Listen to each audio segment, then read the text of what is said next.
अंग्रेज जो भोजपुरी की रचना 120 है, वो किताब दिल्ली पुस्तक मेला में जो लोकार्पित हुई, उसमें 120 रचनाएं मैंने सुबह जो है नाश्ता करके बैठा और शाम तक मैंने 120 रचनाएं लिखी।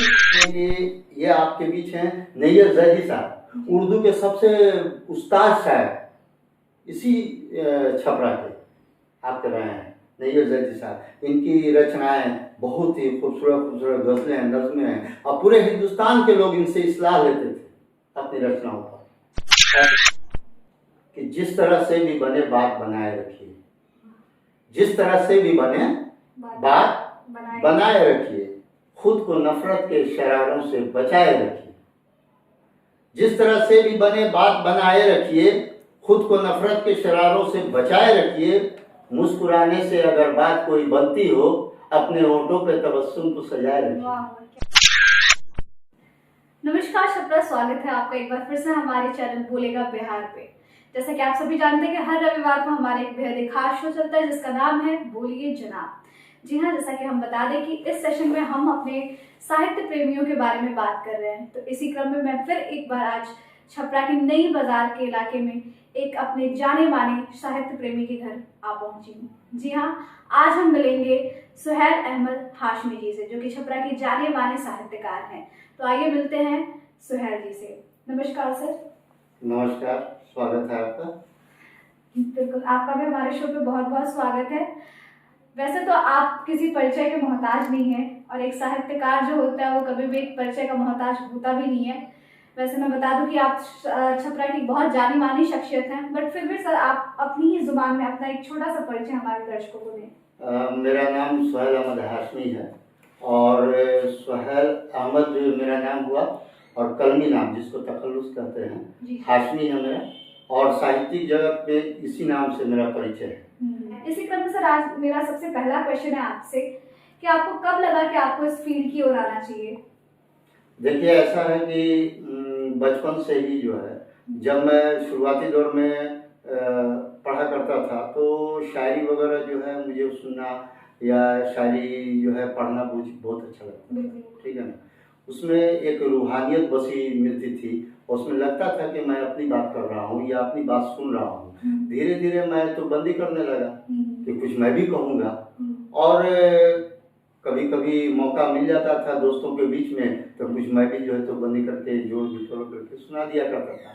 उससे धीरे धीरे रुचि बढ़ी कि मैं भी कुछ कह सकूं। आगे मैंने प्रयास किया, और जाहिर सी बात है कि मेरे जिन में वो मौजूद था मेरे नसों में, तो मैं कर सका, शायरी कर सका। अच्छा, इस चीज में मैं जानना चाहूंगी कि आमतौर पर हम देखते हैं कि कोई अगर इंसान के अंदर एक खास गुण होता है तो वो उसको या तो अपने परिवार से विरासत में मिलता है।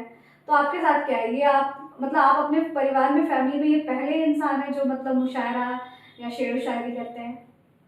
नहीं, मैं ये कह रहा हूँ कि शेर व शायरी के लिए जो है जिंदा होना ज़रूरी है। अगर आप बहुत ही अंदर से आप ये फील करते हैं आप बहुत ही मीठे आदमी हैं, तो या सुरूर में रहते हैं, मोहब्बत में रहते हैं, लोगों के बीच प्यार बांटते हैं, तो आप समझ लीजिए कि मुकम्मल शायरी है। बिल्कुल, मोहब्बत जिंदा होनी चाहिए। बिल्कुल, बहुत अच्छी बात कही कि मोहब्बत जिंदा होनी चाहिए इंसान में। सर, एक चीज़ और मैं आपसे जानना चाहूँगी कि आजकल जो हम हमेशा सुनते हैं कि जो एक साहित्यकार होता है, साहित्य सेवी होता है, उसका जो नज़रिया है समाज देखने का वो एक अलग नज़रिया होता है आम लोगों की तुलना पे। तो हम ये जानना चाहेंगे कि एक साहित्यकार किस प्रकार से आम लोगों से अलग होता है? देखिए, साहित्यकार जो है ना वो चाहता है कि साहित्यकार एक माली है, समाज का एक माली है, और माली ये चाहता है कि हमारे बाग में एक से एक फूल खिले, तितलियां आए, चिड़िया चहके, यानी खुशहाली रहे। और अपने लिए नहीं, हर हर फूल के लिए वो जैसे चिंतित एक माली रहता है, वही उसी तरह एक अदीब, एक बुद्धिजीवी, एक समाज का चिंतक जो है वो यह प्रयास करता है कि मेरी थोड़ी सी कोशिश से अगर समाज में सद्भाव रहे और मोहब्बत जागे, लोग खुशी खुशी रहें। उसको पीड़ा पसंद नहीं है, वो खुद पीड़ित होगा तो वो अपनी कलम चला करके लिख देगा अपनी पीड़ा को, लेकिन वो नहीं चाहता कि सामने वाला जो है उसके सामने पीड़ित दिखे। वो समाज के लिए भला चाहता है। बिल्कुल, और कहीं ना कहीं एक साहित्यकार भी यही चाहता है कि वो अपनी कलम से, अपनी लेखनी से जितना हो सके समाज का कल्याण कर सके। बिल्कुल बिल्कुल। एक और मैं क्वेश्चन आपसे करना चाहूंगी सर कि आमतौर पे हम देखते हैं कि हमारे छपरा में साहित्य की जो स्थिति है वो आपके नजरिए से क्या है, आप इस पे अपनी क्या राय रखते हैं? देखिए, ऐसा है कि साहित्य की जहाँ तक बात है, बड़ा ही गौरवशाली इतिहास है इस सारण जिला का। यहाँ बड़े बड़े विद्वान पैदा हुए, बिल्कुल बिल्कुल।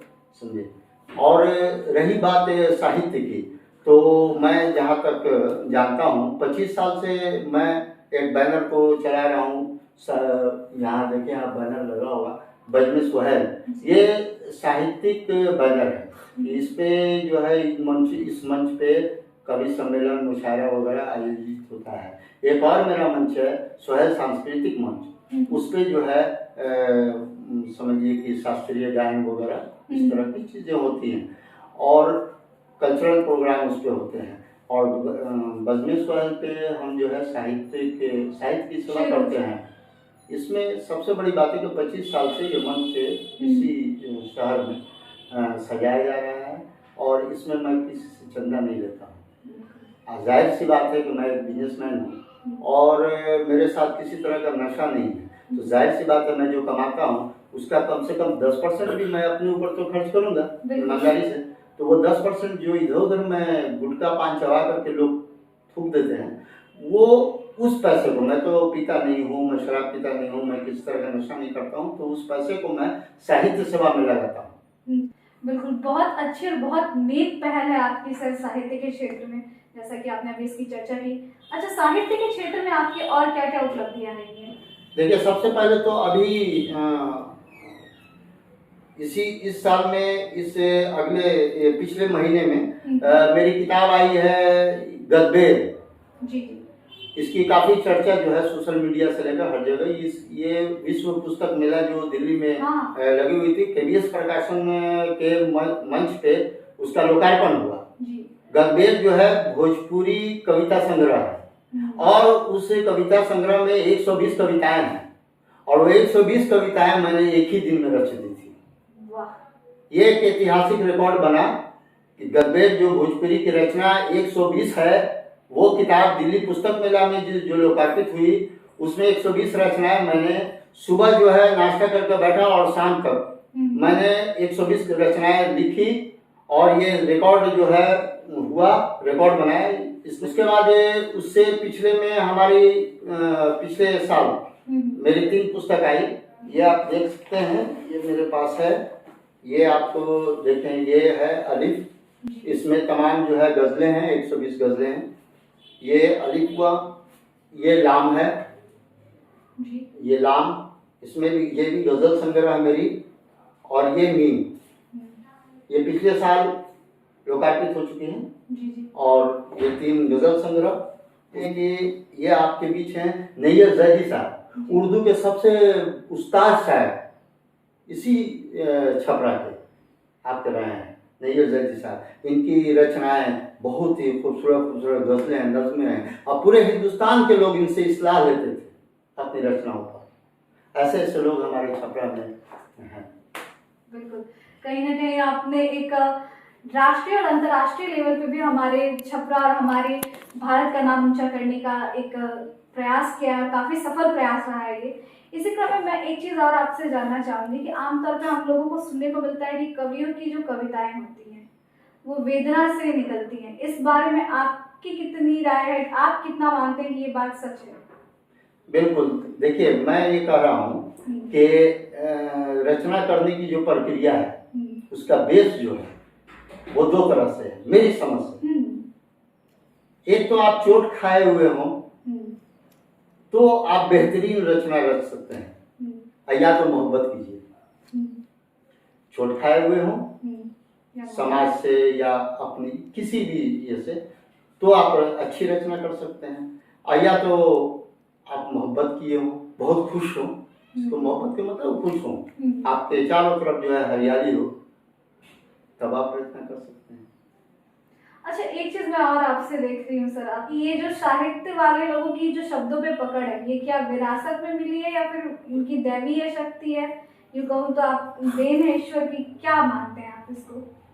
देखिए, सबसे बड़ी बात है कि आप जब भी आपस में बात करें तो लफ्ज़ों पे ध्यान दें और शब्द शुद्ध बोलने की कोशिश करें। हम लोग तो भोजपुरी भाषी है ना, तो हम लोग तो कुछ भी कह के निकल जाते हैं। लेकिन जाहिर सी बात है कि जब आप ये सोच लेंगे कि मुझे जो बोलना है उसको नाप कर तौल कर अब बिल्कुल शुद्ध बोलना है, तो आपकी ज़बानदारी वैसी हो जाएगी। आप वही उसी धारा प्रवाह भी बोलेंगे तो आप इधर उधर नहीं होंगे। दूसरी बात यह है कि हम लोग तो सरकारी स्कूल में पढ़े हुए लोग हैं। हम लोगों के पीठ पे जो है अपने उस्ताद के छड़ी का निशान है। जब निशान आपके पीठ पर जो है छड़ी का, आज जो है लड़के जो है जाते हैं, अगर कोई टीचर मार दे तो उस तरह गार्जियन भी अगर लड़का आके शिकायत करता है तो लोग जो है स्कूल पे चढ़ जाते हैं केस करने के लिए। तो मामला ये बनता था कि जिस चीज़ के लिए मुझे पीटा गया है वो चीज़ हम लोग सीख लेते थे, या डर से कहिए या जो कहिए, शौक से कहिए, शौक से क्या डर ही से। वो छड़ी बहुत कामयाब छड़ी हुआ करती थी। बिल्कुल, उस छड़ी का परिणाम आज हमारे समक्ष। एक चीज और मैं आपसे कुछ पंक्तियां सुनना चाहूंगी, क्योंकि आमतौर पे हम आपकी पंक्तियों के बारे में बस सुनते हैं। आज आपके ही मुंह से अगर हमें वो पंक्तियां सुनने का सौभाग्य मिले तो ये बहुत बड़ी बात होगी हमारे लिए। एक गजल आपके हवाले कर दूं। शेर देखिए कि जिस तरह से भी बने बात बनाए रखिए, जिस तरह से भी बने बात बनाए रखिए, खुद को नफरत के शरारों से बचाए रखिए। जिस तरह से भी बने बात बनाए रखिए, खुद को नफरत के शरारों से बचाए रखिए।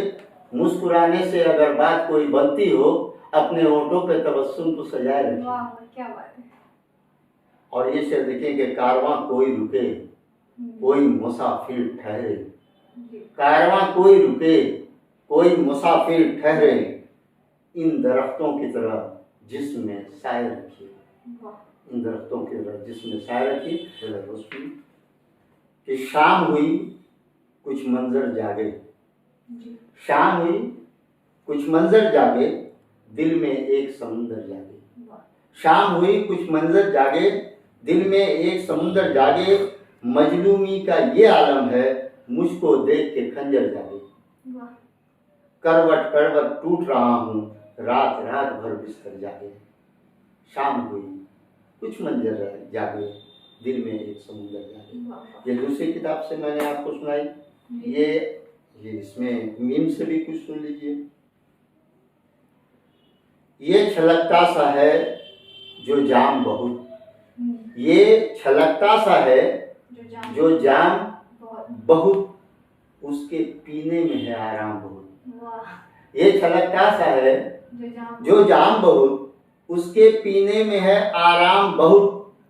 जश्न बाहर का देखते क्या हो, शोर अंदर है और कोहराम बहुत। शोर अंदर है और कोहराम बहुत, इसलिए सच न देख पाओगे, इसलिए सच न देख पाओगे। सुन जो रखा है मेरा नाम बहुत, सुन जो रखा है मेरा नाम बहुत। खैरियत पूछ जाके अपनों से, खैरियत पूछ जाके अपनों से, वास्ते अपने हैं सलाम बहुत, वास्ते अपने हैं सलाम बहुत।